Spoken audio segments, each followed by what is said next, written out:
Hai, saya Slayem.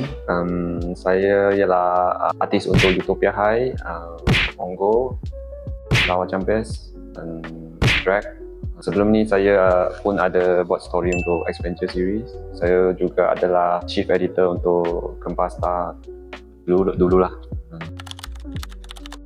Exhibition ini adalah side project saya lah, basically bila saya still dalam Gempa Star. Dan sekarang saya ada masa sikit, so saya nak try reboot project ni lah. Try to spend more time lukis lah. Sebelum ni saya banyak masa yang buat management benda macam tu. So sekarang kalau boleh saya nak try lukis balik lah, train balik sense saya lah.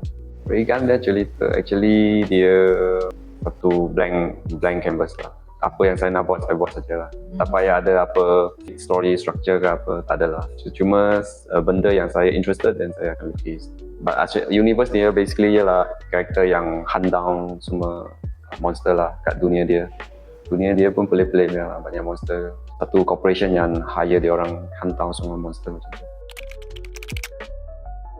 Kalau boleh ialah buat painting, lukis balik komik untuk Regan, mungkin buat sikit commission art ke, as long as dia boleh kasih saya lukis.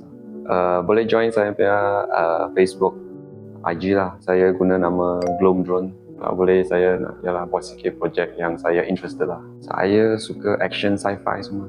After ini publish, next time maybe saya akan publish yang baru lah, yang sama inilah, macam ada sikit archive macam tu. Ini adalah compile yang semua Regan dan story dalam satu buku lah. Kerana dulu kita buat mini komik, ada banyak medium lah. So saya compile semua dalam satu lah sekarang. Saya ada pin online order form kat Facebook saya lah. Boleh kat sana boleh cari. Saya akan kirim.